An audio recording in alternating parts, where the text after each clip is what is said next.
Welcome to the Lost Acre. My name is Robert.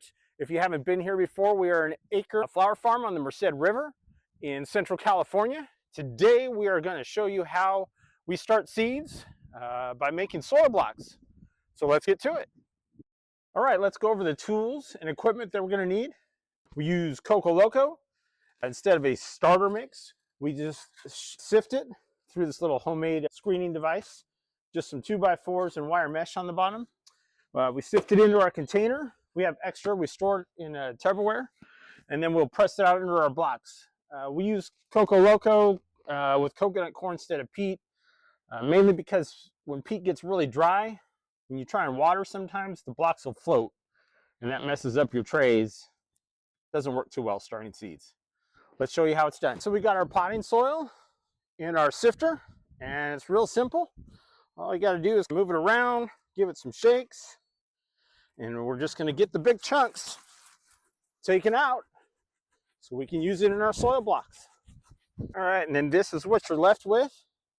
It's just a smoother, no big chunks potting soil mix. It's ready to go.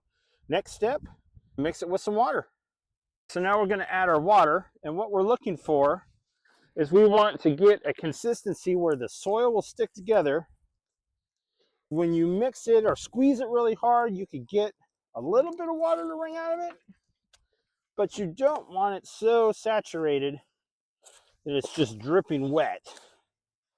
Those won't form good blocks. We're going to mix it up. You can see the color changes, it gets a little darker. Not quite there. When you squeeze it, see it breaks up still just a little bit. So we're going to need just a little bit more water. See how just a little bit squeezes out. So that is just about perfect. Let's get it all picked up and head over to the seed starting area. All right, another option you have, you could put a little cinnamon in, ground cinnamon, make sure there's nothing else in it. And that will stop the algae from forming on your soil blocks. How much? I don't think I've ever measured. All right, that's in. So we're going to take our soil block maker.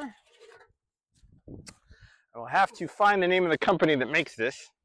We're going to set that in our tray, and we're just going to fill them up. Make sure we got them all filled.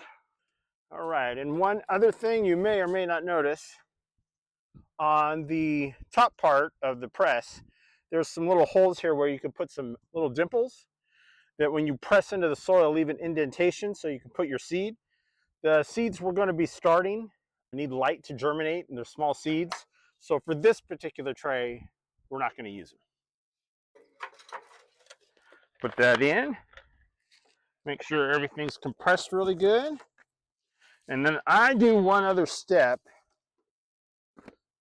I like to take the block maker out and switch trays to a clean one. The reason I do that is any soil that is left on the sides when you try and water sometimes gets in the way. And we're just going to press. And that's it. And that is our first tray. Let me get you a little closer here so you could see what it looks like. There you have it. We have 4 trays of 72 blocks in each tray. Swift Blocker is the name of the company that makes that. I believe they're out of Minnesota.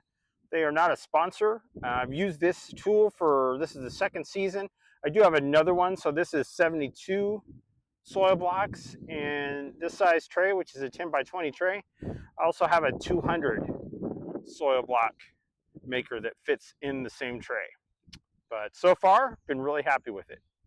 You can see Tink in the background is doing her job, looking for gophers. Let's take these down to the room where we start seeds and show you how we store them if we're not doing seeds the same day we're making blocks. All right, let's go to where we start all our seeds. And you can see the setup we have and what makes the farm here work. This room holds almost 10,000 starts. And there's the 4 trays we just made. As you can see, with the domes on them, these trays will last 3 weeks. So as long as they're not in direct light and the moisture's right, you can just pull them out when you're ready to start the seeds. On that note, let's go start some seeds. All right, welcome back. It's been a couple of days since we made those trays, and life happens. And so we're going to do a couple of seed sowings today. One is eucalyptus from Johnny's Seeds, and the other is a rosemary from Botanical Interest. So let's get to work. All right, since we're doing half trays here, I put a marker in so I know eucalyptus is on one side, rosemary's on the other, just for watering purposes. You'd also be able to tell the difference when the plant germinates. They will look very different. I'm doing a half tray of each of these two seeds because their germination time and their growth rate and their time that they need in this room is about the same. So it'll be easy to keep this tray together. So let's plant them.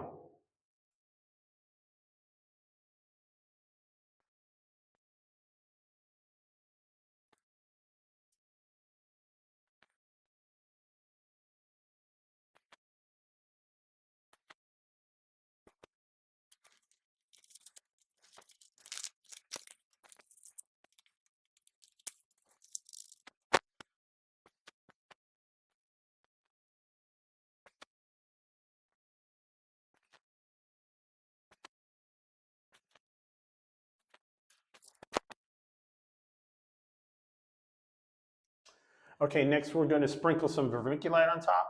This will keep the seeds in place when we mist it down to get some moisture on those seeds and allow light to get through.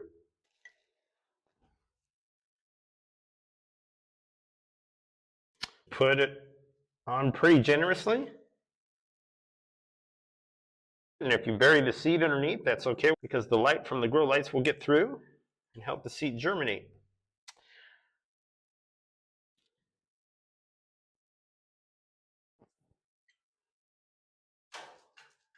And then let's mist it all down.